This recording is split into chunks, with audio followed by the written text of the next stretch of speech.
আজকে আমরা রৈখিক ভরবেগ এবং রৈখিক ভরবেগের সংরক্ষণ সূত্র এবং ওর পর আমরা নিউটনের 3টা যে গতিসূত্র আছে ওদের একটা থেকে অন্যটাতে কীভাবে প্রমাণ করা যায় সেই বিষয়ে শিখবো এবং সবশেষে আমরা বন্দুকের প্রক্ষেপ বেগ সেটা শিখবো এবং তারপর কিছু স্পেশাল প্রবলেম শিখবো আজকে। প্রথম আমরা শিখবো আজকে রৈখিক ভরবেগ সংরক্ষণ সূত্র। রৈখিক ভরবেগ সংরক্ষণ সূত্র। ভরবেগ আমরা আগের দিন পড়েছিলাম, ভর ইন্টু বেগ দিয়ে ভরবেগ বোঝায়, ঠিক আছে। তো ওর সংরক্ষণ সূত্র কি হবে? যেমন আমরা সেই শক্তি সংরক্ষণ সূত্র জানতাম, সেখানে কি ছিল যে একটা আইসোলেটেড সিস্টেমের ক্ষেত্রে, আইসোলেটেড মানে যার সঙ্গে বাইরের কোনো সম্পর্ক নেই, তার ক্ষেত্রে কী হয়, ভিতরে মোট শক্তি সবসময় ধ্রুবক থাকে, ঠিক। সেই ছিল সেই শক্তিকে কখনো ধ্বংস বা সৃষ্টি করা যায় না, এসব গল্প ছিল। এখানে আমি একটু ছোট্ট করে লিখে নেবো এর সংজ্ঞা বা বিবৃতি, যাই বলো তুমি, সংজ্ঞা লেখা তাহলে যে কোনো বস্তু সমষ্টির ওপর বাইর থেকে কোনো বল প্রযুক্ত না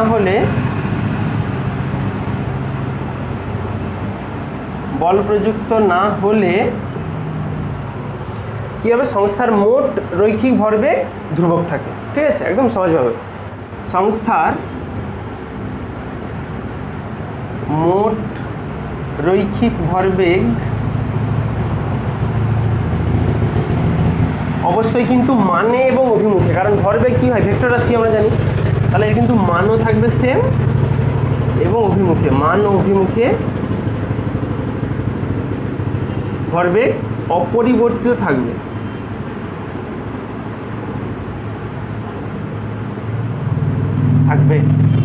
বুঝলে? এর একটু ব্যাখ্যাতে যাই, ব্যাখ্যা বা প্রমাণ তুমি যাই বলো, যে ব্যাপারটা কীভাবে হয় আমরা নিউটনের গতিসূত্র থেকে দেখব। ব্যাখ্যা দেখো, পরিষ্কার বলা আছে বস্তু সমষ্টি। বস্তু সমষ্টি মানে ধরো একটা বস্তু নয়, একটা বস্তু হলেও হবে, তার ক্ষেত্রে ধরো একসঙ্গে অনেকগুলো বস্তু আছে, ঠিক আছে। ওই যে সিস্টেম, ধরো এই পেনটার খোলা আলাদা, বডি আলাদা, ঠিক তো, তাহলে বস্তু সমষ্টি বলতে পারো। এর ক্ষেত্রে যদি বাইরে থেকে আমি একে বল না দিই, তাহলে এর অন্তিম ভরবেগও যা, প্রাথমিক ভরবেগও তা থাকবে, অর্থাৎ কোনো পরিবর্তন হবে না, অপরিবর্তিত থাকবে। ব্যাখ্যা তুমি বলো, আমরা নিউটনের সেকেন্ড ল থেকে কি জানি? নিউটনের গতিসূত্র অনুসারে সেই ছিল F proportional to dp by dt, হ্যাঁ, সেটা লিখো। সেকেন্ড ল থেকে পাই আমি F প্রপোর্শনাল টু ছিল ডিপি বাই ডিটি, ছিল এটা। আচ্ছা, এখানে দেখো বলা আছে বাইর থেকে বল প্রযুক্ত না হলে, তাহলে F সমান 0, হ্যাঁ। তাহলে বাইর থেকে বল প্রযুক্ত না হলে, বাইরে থেকে বল প্রযুক্ত না হলে, তাহলে F সমান 0 হবে। আর F যদি 0 হয় তাহলে কি, এইটা সমান 0, অতএব তুমি পাবে ডিপি বাই ডিটি সমান 0, ঠিক। আবার আমরা সেই ডেরিভেটিভের নিয়মে জানতাম যে কোনো ধ্রুবক রাশির ডেরিভেটিভ করলে 0 হয়, ঠিক। তার মানে অবশ্যই পিটা নিশ্চয়ই ধ্রুবক, এগুলো ঘুরিয়ে আর কি, মানে সেখানে ছিল ধ্রুবককে ডেরিভেটিভ করলে 0 হয়, এখানে রেজাল্ট যেহেতু 0, তাহলে ভাবতে হবে নিশ্চয়ই এই রাশিটা ধ্রুবক। তাহলে এখানে পি অবশ্যই হবে, পি মানে ভরবেগ, এটা অবশ্যই হবে ধ্রুবক। দেখলে একদম ছোট্ট একটা ব্যাপার, কিন্তু খুব গুরুত্বপূর্ণ। তাহলে লিখে বলো এটাই, যে সুতরাং বাইরে থেকে বল প্রযুক্ত না হলে বস্তুর ভরবেগ ধ্রুবক থাকে। এবার আমি একটা কেস করাবো এরকম, যে দুটো বস্তুর মধ্যে সংঘর্ষ হবে। ধরো তুমি সাপোজ দুজন বন্ধু রাস্তায় হাঁটতেছে, ঠিক আছে, এটা রাস্তা ছিল, একজন বন্ধু একটু সামনে এগিয়ে গিয়েছিল, ঠিক আছে, একটু সামনে এগিয়ে গেছে, আর ওর পিছনে একটা বন্ধু আছে, ঠিক আছে। এখন আমি ধরলাম কি, পিছনের বন্ধুটার বেগ একটু বেশি, তাহলে এর যদি বেগ বেশি হয় তাহলে একটা সময় এ এসে একে ধাক্কা দিবে। আমি দেখবো এবারে যে ধাক্কা দেওয়ার পরে যেটা অবস্থা হবে, বা ধাক্কা দেওয়ার আগে বা ধাক্কা দেওয়ার সময়, 3টা কেসের ক্ষেত্রে 3 রকম ভরবেগ বেরাবে। আমি দেখবো যে 3টার ক্ষেত্রে যেন টোটাল ভরবেগটা ধ্রুবক থাকে। ঠিক আছে, তাহলে হেডিং বানাও যে দুটি বস্তুর মধ্যে সংঘর্ষ, দুটি বস্তুর মধ্যে সংঘর্ষ। আমি মানুষ ধরছি, যে কোনো তো বস্তু ধরতে পারি, ঠিক তো? তাও হবে। সাপোজ আমি তাহলে ধরি দুটো বস্তু আছে, এটা একটা বস্তু, এটা আরেকটা বস্তু। হ্যাঁ, এই বস্তুটার ভর হচ্ছে m1 ভর, এই দ্বিতীয় বস্তুর ভর হচ্ছে m2। এই বস্তুটা এই দিক বরাবর u1 বেগে যাচ্ছিল, এই বস্তুটা এইদিকে u2 বেগে যাচ্ছে। আমি ধরলাম যে এর বেগ বেশি, তাহলে ধাক্কা হবে না, ধাক্কা কখনো খাবে না, ঠিক তো? তাহলে এবার হবে সংঘর্ষ। তাহলে এটা হচ্ছে প্রাথমিক অবস্থা বলতে পারো, প্রাথমিক অবস্থা। যখন ধাক্কা হবে তখন কি দুজন কন্ট্যাক্টে আসবে, টাচে আসবে, ঠিক? টাচে আসবে, তখন ভর কিন্তু চেঞ্জ হবে না, m1 m2। আচ্ছা, সংঘর্ষের পরে কি হবে? যে যে সামনে ছিল সে আবার কি সামনের দিকে এগিয়ে যাবে বেশি, বললাম এখানে গেল। আর যে ধাক্কা মারছে সে পিছিয়ে যাবে কিছুটা, মানে পিছিয়ে যাবে বলতে তার স্পিড কিছুটা কমে যাবে, ভর কিন্তু চেঞ্জ হবে না, m1 m2 থাকবে। আমি ধরলাম তখন এর বেগ হয় v1, এর বেগ হয় v2। তাহলে এটা ছিল প্রাথমিক অবস্থা বলতে পারো সংঘর্ষের পূর্বে, এটা হচ্ছে সংঘর্ষের সময়, সংঘর্ষ। আর এটা হচ্ছে সংঘর্ষের পরে, সংঘর্ষের পরে। তাহলে তোমার কাজ হবে কি, তুমি প্রথম আগে এই সংঘর্ষের পূর্বে যেটা প্রাথমিক অবস্থা ছিল, সেই প্রাথমিক অবস্থাতে মোট ভরবেগ বের করো। ঠিক আছে, যে সংঘর্ষের পূর্বে, সংঘর্ষের পূর্বে দুটি বস্তুর মোট ভরবেগ, দুটি বস্তুর মোট ভরবেগ কত হবে? এর ভরবেগ কত হবে? m1 u1 ভর ইন্টু বেগ প্লাস m2 u2। আচ্ছা, এখানে দেখো ভরবেগ যেহেতু বলছে, এগুলো তো বেগ তো ভেক্টর রাশি, হ্যাঁ, যে কোনো বেগ মানে ভেক্টর রাশি। তাহলে এখানে অবশ্যই মাথায় ভেক্টর চিহ্ন দিয়ে রাখবে এইভাবে। আচ্ছা, সংঘর্ষের পরে মোট ভরবেগ কত হয় বের করো। এটা সংঘর্ষের পূর্বে ছিল, এবার সংঘাতের পরে বস্তুটির মোট ভরবেগ, একটা আসবে m1 v1, একটা আসবে m2 v2 আসবে। আবার আমরা এক্ষুনি আগের প্রমাণটাতে কি দেখছিলাম, যে রৈখিক ভরবেগ সবসময় ধ্রুবক থাকে, অর্থাৎ সংঘর্ষের পূর্বে যা ভরবেগ ছিল টোটাল, সংঘর্ষের পরেও কিন্তু টোটাল একই থাকবে। তাহলে রৈখিক ভরবেগ সংরক্ষণ নিয়ম অনুযায়ী, রৈখিক ভরবেগ সংরক্ষণ নীতি অনুসারে এটা আসবে m1 u1 plus m2 u2 সমান আসবে m1 v1 plus m2 v2 আসবে। এই হচ্ছে ব্যাপার। তার মধ্যে একটা জিনিস পরিষ্কার, যে রৈখিক ভরবেগ সংরক্ষণ যদি মেনটেন করে চলে, তাহলে তার ক্ষেত্রে প্রাথমিক মোট ভরবেগ আর অন্তিম মোট ভরবেগ দুটো অবশ্যই সমান হবে। হ্যাঁ, তো একটা ব্যাপার, যদি পরীক্ষাতে এরকম কোনো প্রশ্ন দেয় দুটি বস্তুর মধ্যে সংঘর্ষের ক্ষেত্রে যে তার রৈখিক ভরবেগ সংরক্ষণের সূত্র প্রমাণ করো, যদি বলে এই ছবিটা আঁকার পর যা যা কিছু আঁকলে একটু ভাষা দিয়ে লিখবে, যে ধরি m1 হলো প্রথম বস্তুর ভর, m2 হলো দ্বিতীয় বস্তুর ভর, সংঘর্ষের পূর্বে তাদের বেগ ছিল যথাক্রমে u1 u2, সংঘর্ষের পরে বেগ হলো v1 v2, একটু লিখে নেবে, তারপর প্রমাণটা করবে। জাস্ট এখানে একটা কন্ডিশন বলে রাখি, এই রৈখিক ভরবেগ সংঘর্ষ তো তখনই মেনটেন করে চলে যদি এই সংঘর্ষটা পূর্ণ স্থিতিস্থাপক সংঘর্ষ হয়, যাকে বলা হয় ইলাস্টিক কলিশন। ইলাস্টিক মানে যেই শেপে যাবে বা যেই স্পিডে যাবে সেই স্পিডে যদি ব্যাক করে, তুমি দেখবে সেই যেগুলো সেই প্লাস্টিক বল বা যে কোনো বলকে যদি তুমি ড্রপ খাওয়া মেঝেতে, দেখবে যেখান থেকে ছাড়ো তার থেকে একটু কম উঠে, তার মানে কিছুটা এনার্জি লস হয়ে যায়, তাহলে ওই সংঘর্ষ কিন্তু ইলাস্টিক নয়, মানে ফুললি ইলাস্টিক নয়, কিছুটা লস আছে আর কি, এটাই ব্যাপার। এবার আমার কাজ কী হবে, এই যে রৈখিক ভরবেগ সংঘর্ষ সূত্র পেলাম, নিউটনের তৃতীয় গতিসূত্র থেকে শুরু করে এই প্রমাণটা করা যায় কিনা দেখবো এবার। ঠিক আছে, যে সংঘর্ষের পূর্বে ভরবেগ পরের ভরবেগ এই যে ফর্মুলা পেলাম এটা আমি 3 নম্বর গতিসূত্র থেকে স্টার্ট করে প্রমাণ করার চেষ্টা করব। তাহলে এবার আমরা করব যে নিউটনের তৃতীয় গতিসূত্র থেকে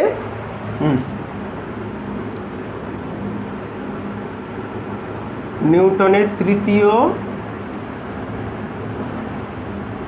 গতিসূত্র থেকে রৈখিক ভরবেগ সংরক্ষণ সূত্রের প্রমাণ।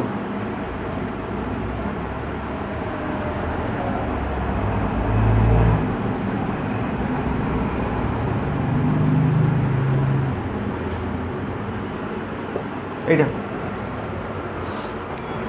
আচ্ছা, এইখানে আমি কিন্তু কাজে লাগাবো সেই যেটা সংঘর্ষের সময় তুমি যেটা বলছিলে সেই কন্ডিশনটা, অর্থাৎ যখন সংঘর্ষের সময় হবে কী হবে, দুটো বস্তু টাচে আসবে এরকম, তাহলে কী হবে, এ যদি এর উপর বল দেয় সেটা যদি ক্রিয়া হয় তাহলে এর উপর একটা প্রতিক্রিয়া দেখাবে, যেটা থার্ড ল ছিল, এটা M1 ভর ছিল, এটা M2 ভর ছিল।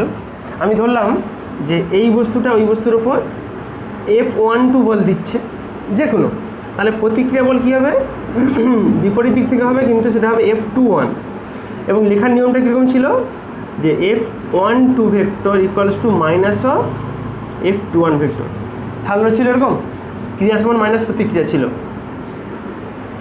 একই রকমভাবে এখানে একটু ভাষা দিয়ে লিখবে যে ওই M1 হচ্ছে প্রথম বস্তুর ভর, M2 দ্বিতীয় বস্তুর ভর, তারা যখন সংঘর্ষে আসে তখন এর ক্রিয়া বল হচ্ছে F12 আর এর প্রতিক্রিয়া বল হচ্ছে F21। এইটাকে দিয়ে রাখো 1 নম্বর সমীকরণ এটাকে। এইবার আমি ওই ব্যাপারটাই লিখব যে আমার F12 কী ছিল, F12 বল প্রথম বস্তু দ্বিতীয় বস্তুর উপর দেয়, প্রথম বস্তু দ্বিতীয় বস্তুর ওপর দিলে, আচ্ছা আমি তাহলে সময়টা ধরি, আমি ধরি যে ওই সংঘর্ষের সময়টা হচ্ছে টি সময়, যে টি সময় ধরে টাচ ছিল আবার সে ছেড়ে চলে গেছে সে ওখান থেকে। দ্বিতীয় বস্তুর ওপর বল প্রথম বস্তুর ওপর টি সময় ধরে দিলে, টি সময় ধরে দিলে আমরা সেই বলের ঘাত দেখছিলাম কি হয়, বল ইন্টু সময়, সেটা বের করব। বলের ঘাত, বলের ঘাত সমান কী ছিল, ভরবেগের পরিবর্তন, মনে আছে, ভরবেগের পরিবর্তন। বলের ঘাত আমরা জানি কি হয়, বল ইন্টু সময়, বলটা হচ্ছে F12, সময় হচ্ছে টি। আর দেখো প্রথম বস্তুটা দ্বিতীয় বস্তুর উপর বল দিয়েছে, তাহলে দ্বিতীয় বস্তুর ভরবেগের পরিবর্তন বের করতে হবে। প্রাথমিক ভরবেগ ওর কী ছিল, M2U2, আর অন্তিম ভরবেগ কত হয়েছে M2V2, তাহলে ওটা বিয়োগ করতে হবে আমাকে, ভরবেগের পরিবর্তন M2V2 মাইনাস M2U2, এটা হচ্ছে দ্বিতীয় বস্তুর ভরবেগের পরিবর্তন। একদম সেমভাবে তুমি উল্টাটা করতে পারতে, যে দ্বিতীয় বস্তু প্রথম বস্তুর ওপর যে প্রতিক্রিয়া বল দেয় টি সময় ধরে, তার ক্ষেত্রে কত আসবে করে ফেলো। F21 বলটি প্রথম বস্তুর ওপর প্রযুক্ত হয়, প্রথম বস্তুর ওপর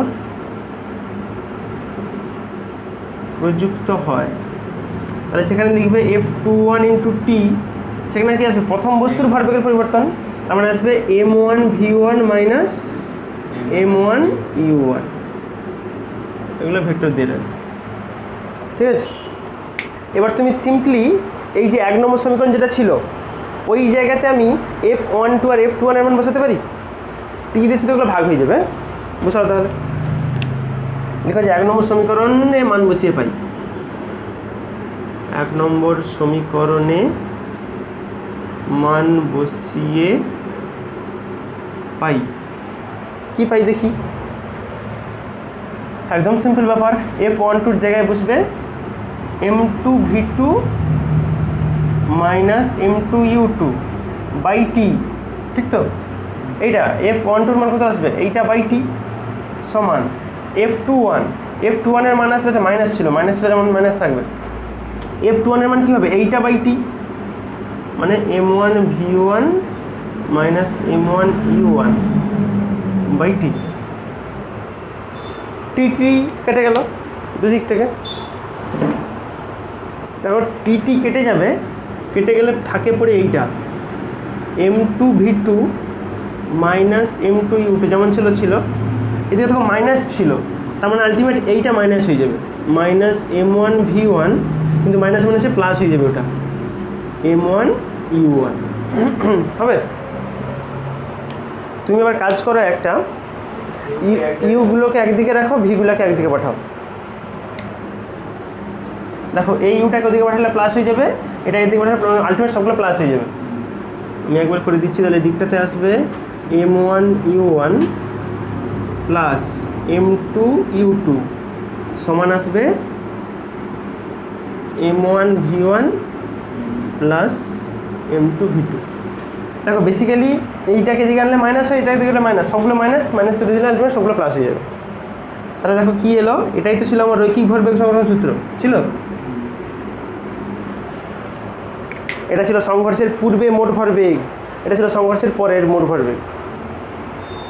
তাহলে লিখলাম যে সংঘর্ষের পূর্বে মোট ভরবেগ সমান পেলাম আমি সংঘর্ষের পরে মোট ভরবেগ। ঠিক আছে, তোমাকে যদি পরীক্ষার সময় প্রশ্ন দেয়, এর ঠিক উল্টো প্রমাণটা করতে হবে। কি উল্টো? তোমাকে বললো যে রৈখিক ভরবেগ সংরক্ষণ সূত্র থেকে নিউটনের তৃতীয় গতিসূত্র প্রমাণ করো, একদম ব্যাক ক্যালকুলেশন লাগাবে, বুঝতে পারছো? স্টার্ট করবে এখান থেকে, সংঘর্ষের পূর্বে মোট ভরবেগ সমান পরে, মানে এইটা আসবে। আবার তুমি চাইলে টি দিয়ে একটা ভাগ লাগাও, লাগিয়ে সেই যেমন m1গুলোকে একসঙ্গে রাখবে, m2গুলোকে একসঙ্গে রাখবে। ওই কাজটা এখন করো, তো করো। এইবার আমরা রৈখিক ভরবেগ সংরক্ষণ সূত্র কাজে লাগিয়ে একটা বন্দুকের ক্ষেত্রে প্রক্ষেপ বেগ কত হবে সেটা বের করব। আচ্ছা, তাহলে হেডিং লাগাও বন্দুকের প্রক্ষেপ বেগ।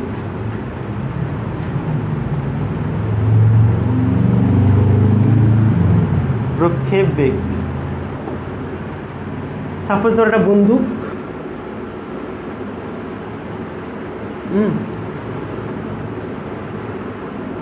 এভাবে আছে, এটা বন্দুকের ভর হচ্ছে বড় হাতের এম, ক্যাপিটাল এম, আর ওর মধ্যে যে গুলিটা আছে আমি ধরলাম সেটার ভর হচ্ছে ছোট হাতের এম, স্মল এম। ঠিক আছে, তাহলে এর সিস্টেমের মোট প্রাথমিক ভরবেগ কত হবে?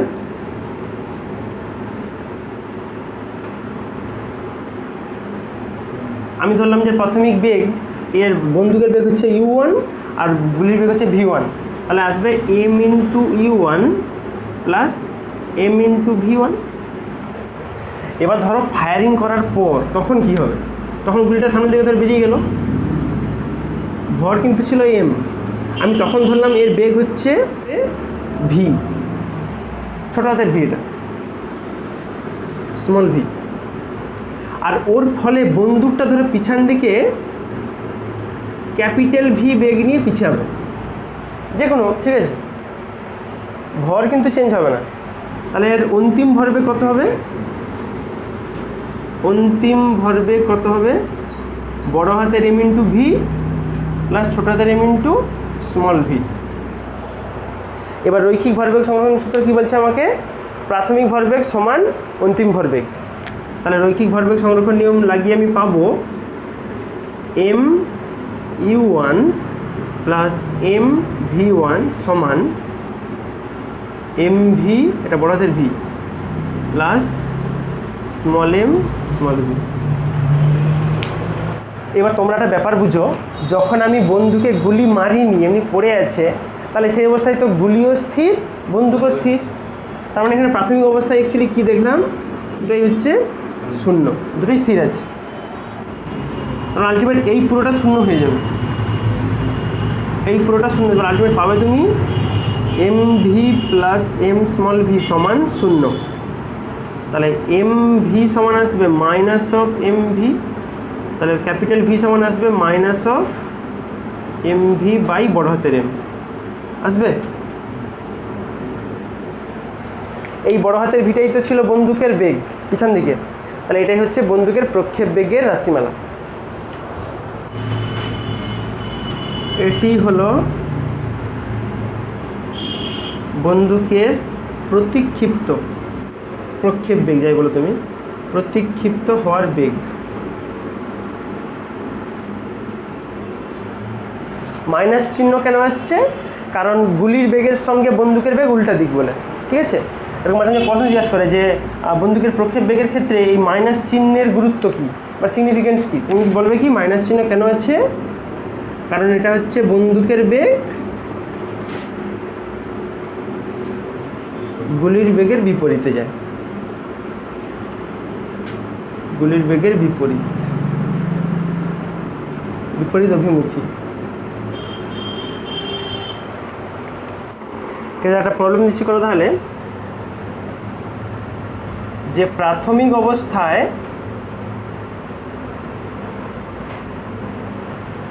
স্থিরাবস্থায় থাকা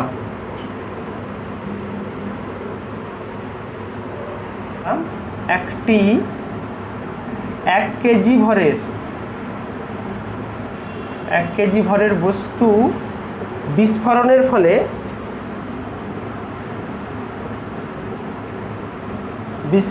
ফলে তিনটি টুকরোতে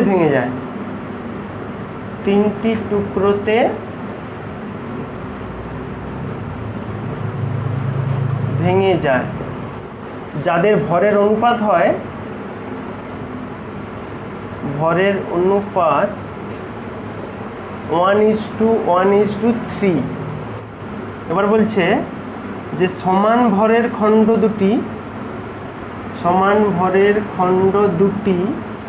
ভর মানে যে 1:1, এটা পরস্পরের সঙ্গে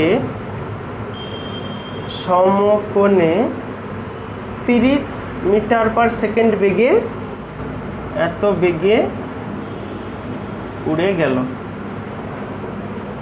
তাহলে তোমাকে প্রশ্ন বলছে যে ভারী খণ্ডটি গতিবেগ কত হবে? ভারী মানে এই তিনটা, এইটা ভারী খণ্ডটির গতিবেগ কত হবে? তোমার কাজ কী হবে বলো তো? আমরা যে জানতাম যে বিস্ফোরণের পূর্বের ভরবেগ সমান বিস্ফোরণের পরের ভরবেগ হবে।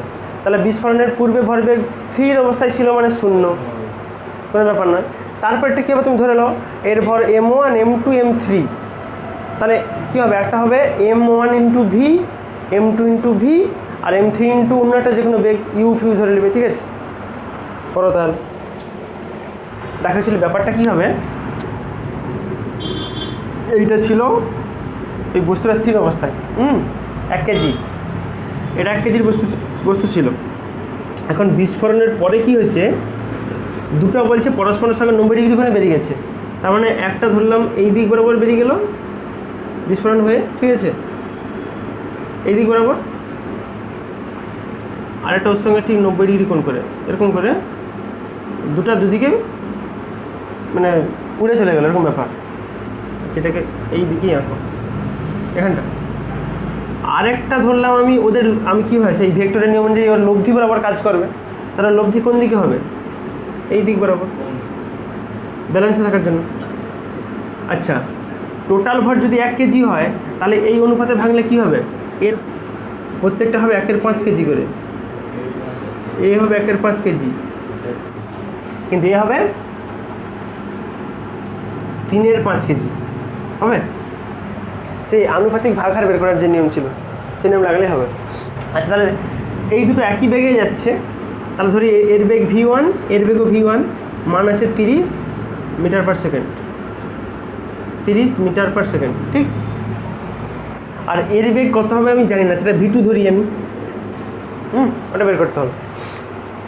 তুমি তাহলে কাজ করো, তোমার প্রথম কাজ হবে আগে এই যে দুটো বস্তু উড়ে গেছিলো ওদের ভরবেগ কত কত করে হয়। আমি তাহলে ধরো এই বস্তুর নাম ধরলাম x, এটা y, এটা z। তাহলে ওটা p অফ x বেরাবে। x বস্তুর ভরবেগ কী আসবে? ভর ইন্টু বেগ। ওর ভর হচ্ছে 1/5 কেজি ইন্টু v1 মানে 1/5 ইন্টু 30, 6 কী হবে? কত? কেজি ইন্টু মিটার/সেকেন্ড আসবে। এটা হচ্ছে এই বস্তুর ভরবেগ। হ্যাঁ, এই বস্তুর ভরবেগ কত হবে? ওটা ধরো পি ওয়াই বস্তুর ভরবেগ, ওটা আসবে কি ভর ইন্টু বেগ, একদম একই, 1/5 × 30 মানে আমার আসবে 6 kg into metre per second, একদম সেম আসবে। সেম আসছে এই কারণে দুটোর ভর একই ছিল বলে। যেহেতু বলা আছে যে এই বস্তুটা তাহলে কোন দিক বরাবর যাওয়ার কথা, ওদের লব্ধি বরাবর, তাহলে লব্ধি ভেক্টর পি সমান আসবে সেই মান বের করার যে সূত্র ছিল √px² প্লাস py², দুটো স্কোয়ার করে রুট। তুমি সিম্পলি মান বসাও, px বেড়াইছে 6 তার স্কোয়ার, এটা 6 তার স্কোয়ার, 6 × 36,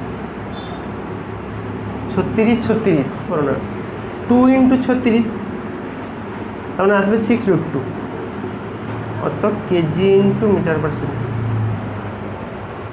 এটা ভরবেগ বেরিয়েছে, তাহলে ওর গতিবেগ বের করতে বলছে তো, তাহলে গতিবেগ কত হবে? যেমন হয় ভরবেগ সমান কি হয়, মানে এটা পি ছিল, তাহলে পি সমান ওখানে আসবে, ওর ভর যদি আমি এম ধরতাম তাহলে m × v2, তাহলে v2 সমান কি আসবে p/m, পির মান বেরিয়েছে এক্ষুনি 6√2 আর m আছে 3/5,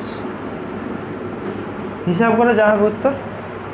এই 5টা উপরে উঠবে, উঠলে 6 × 5 = 30 আর 3 দিয়ে ভাগ করে দিলে 10, তাহলে আসবে 10√2 অত মিটার পার সেকেন্ড আসবে। এরকম বহু রকম প্রবলেম হয় ওই বিস্ফোরণের ফলে। আমি এখানে 1:1:3 দিয়েছি, তোমাকে ধরো দিল কেউ 1:2:3, তাও কী হবে? একজন লোক বন্দুকগুলির ভর যথাক্রমে, মানুষটার ভর দেওয়া আছে 75 কেজি, বন্দুকের ভর হচ্ছে 5 কেজি আর গুলিটার ভর হচ্ছে 10 গ্রাম। বন্দুক থেকে গুলিকে 100 মিটার পার সেকেন্ড বেগে, প্রাথমিক বেগে ছোড়া হলো।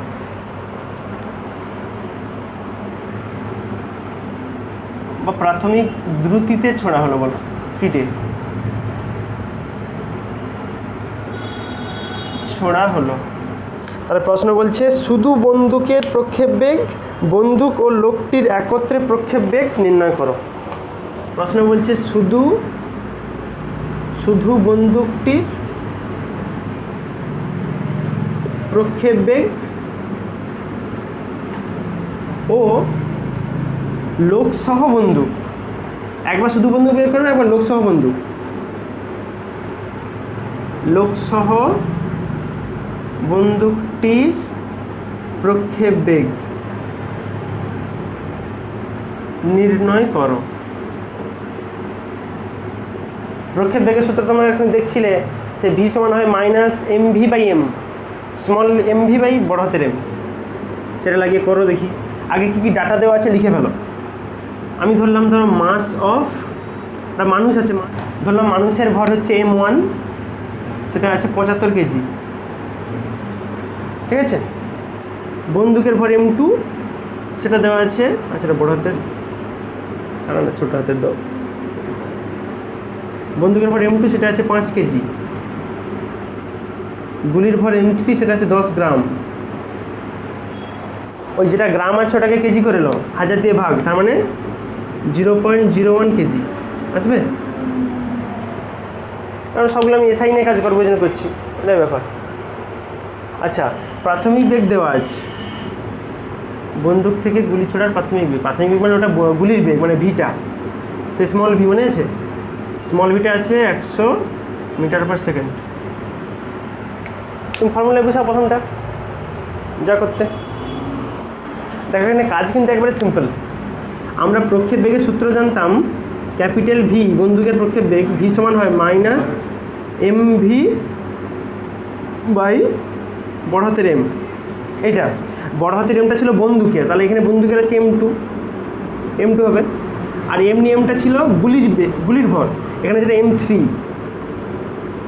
সিম্পলি মান বসাও, m3 মান বেরিয়েছে 0.01, ভি আছে 100, নিচে আছে m2, m2 মান আছে 5। দেখো এটা 1 হবে, 1/5 মিটার পার সেকেন্ড। অবশ্যই মাইনাস থাকবে, হ্যাঁ একদম, -1/5 মিটার পার সেকেন্ড। এটা বেরোল প্রথমটা, শুধু বন্দুকটার প্রক্ষেপ বেগ। এবার যদি বন্দুক সহ মানুষটার যদি টোটাল প্রক্ষেপ বের করতে চাই, তাহলে সেটা কত আসবে? এটা ছিল শুধু বন্দুকের ক্ষেত্রে। এবার হচ্ছে মানুষ সহ বন্দুক, মানুষ প্লাস বন্দুক, ঠিক আছে? একদম সেম, শুধু কী হবে, নিচে যেখানে শুধু বন্দুকের ভর ছিল ওর সঙ্গে মানুষের ভরটাও যোগ হয়ে যাবে, করে দাও। তাহলে তখন ভি সমান আসবে -m3 ইন্টু ভি। m3 মানে হচ্ছে গুলির ভর ইন্টু তার বেগ, আর নিচে হবে m2, মান বসাও সিম্পল, -m3 মানে আছে 0.01, এটা আছে 100, আর এটা একটা আছে 75, একটা আছে 5, মানে আসবে 1/80, তাহলে 1/80 মিটার পার সেকেন্ড। বুঝলে? এইভাবে তুমি সহজে এই বন্দুকের যত রকম প্রবলেম হয় করতে পারো। এই সূত্র একটাই, সূত্র সেম। এইবার আমরা একটা কপি কলের অঙ্ক করে নেব। তোমাকে বলছে যে একটা কপি কলের দুদিক থেকে একটা 1 কেজি একটা 3 কেজি ভরের বস্তুকে একটা অপ্রসার্য এবং প্রায় 0 মাসের দড়িতে ঝোলানো আছে। 1 কেজি ভর ও 3 কেজি ভর।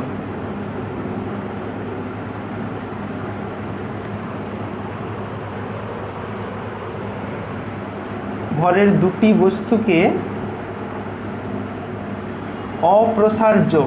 অপ্রসার্য মানে যে দড়িকে টানলে বাড়ে না, বুঝতে পারছো? সুতো দিয়ে বেঁধে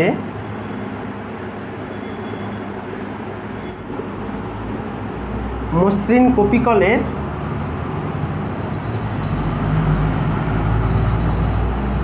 দুপার্শ্বে ঝুলিয়ে রাখা হলো।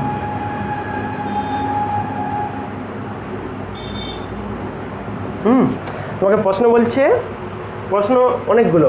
ফার্স্ট প্রশ্ন বলছে যে বস্তু দুটির ত্বরণ কত হবে।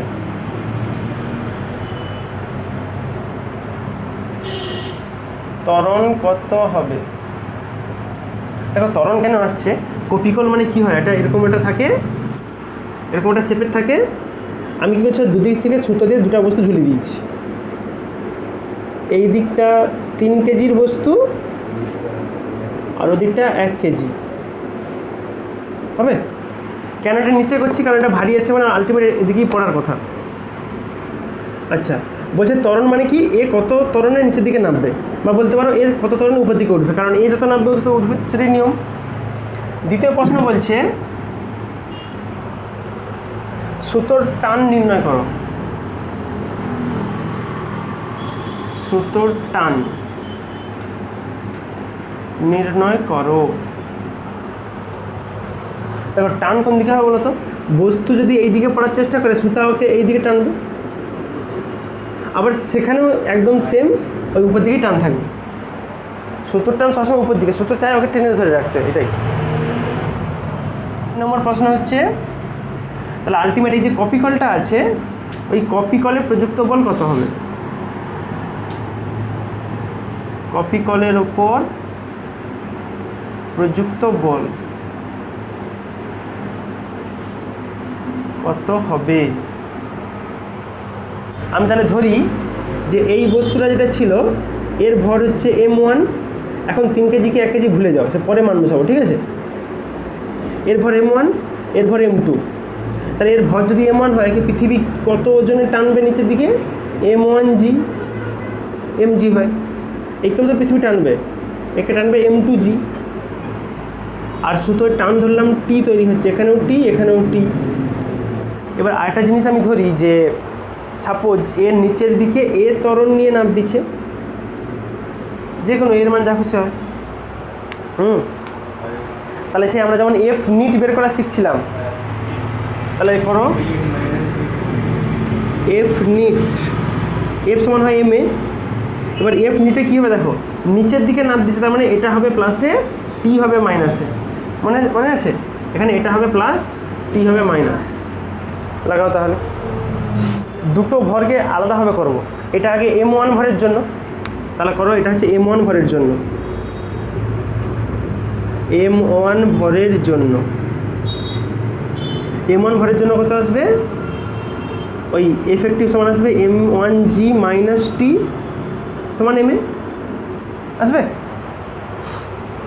আর m2 ভরের জন্য কত আসবে মানে সেই দিকেরটা m2 ভরের জন্য সেখানে দেখো উল্টাটা হবে, এখানে কিন্তু বস্তুটা উপর দিকে উঠবে কারণ এ টানা হয়ে নিচে নামলে ও উপর দিকে উঠবে, তাহলে এখানে কিন্তু টিটা হবে প্লাসে m2g হবে মাইনাসে, তবে টি মাইনাস m2g সমান ma। এর ক্ষেত্রে তো এটা m1g হবে, m1a হবে, এটা m2a হবে। প্রথম বস্তুর ভর m1, দ্বিতীয় বস্তুর ভর m2 হবে। তুমি সিম্পলি কাজ করো যে 1 নম্বর আর 2 নম্বর সমীকরণকে যোগ করে পাই, এইটার সঙ্গে এটাকে 1 নম্বর সমীকরণ দাও, এটা 2 নম্বর দাও, এই দুটাকে যোগ করে 1 + 2 করলে কত পাবো দেখো, এই মাইনাস টি প্লাস টি কেটে যাবে, মাইনাস টি প্লাস টি থাকবে পড়ে m1g মাইনাস m2g, আর ওদিকটা সিম্পলি যোগ হয়ে যাবে m1a প্লাস m2a। তোমাকে কি বের করতে বলছে প্রথম প্রশ্ন দেখো, বস্তুর ত্বরণ, তার মানে এখান থেকে এটা বের করতে হবে, বাদ বাকি শব্দ মান দিবা আছে m1 m2 সব দেওয়া আছে, আর জির মান তুমি জানো 9.8 হয়।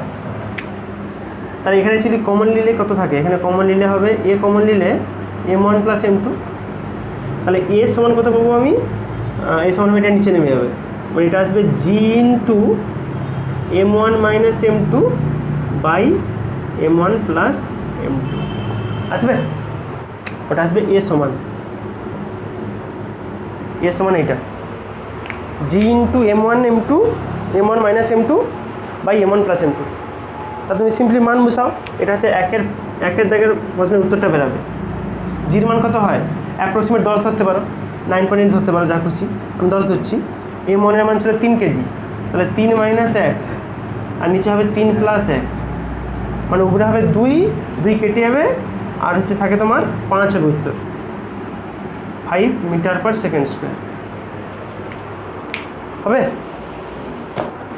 এবার 2 নম্বরটা সুতোর টান বের করতে হবে। আচ্ছা দেখো, সুতোর টানের সূত্র হয় এইরকম, মনে রাখো, এটা আমরা প্রমাণ করব যখন সেই কার্যক্ষমতা শক্তি পড়াবো, সেখানে এইসব কেস আছে, সেখানে ক্যালকুলেশন শিখবো। এখন সিম্পলি মনে রাখো সুতোর টানের সূত্র হয় টি সমান 2 into m1 m2 by m1 plus m2, ঠিক আছে, ইন্টু জি। তো তুমি সিম্পলি মান বসাও, m1 এর মান 3, যেটা ভারীটা আর কি, আমি এখানে ধরছি যেটা ভারী বস্তু ছিল m1 সেটা 3 কেজি, আর যেটা হালকাটা সেটা 1 কেজি, যা হবে হবে। দেখো মান বসালে তুমি 2 ইন্টু উপরে হবে 3 ইন্টু 1 আর নিচে যোগ করলে 4 ইন্টু 10, হ্যাঁ, তাহলে 3 2 6 হয়, 6 হলে 3 2 2 5 5 3 15।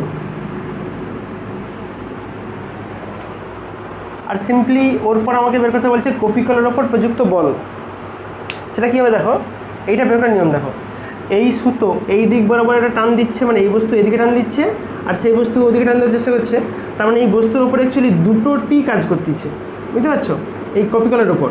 তার মানে কপিকলের ওপর প্রযুক্ত বল হবে এফ সমান যদি ধরো, সেটা হবে 2t, দুটো সুতোর টান দুদিকে, এটা 2 ইন্টু এইটা, যা করলে হবে সেটা উত্তর, এটা 30 নিউটন, যা আসবে উত্তর। ঠিক আছে, আজকে আমরা তাহলে এখানেই আমাদের নিউটনের গতিসূত্র শেষ করছি। আমরা পরের দিন ঘর্ষণ চ্যাপ্টার শুরু করবো সেখানে, এবং তার বেসিক সমস্ত কিছু ডিসকাস করবো।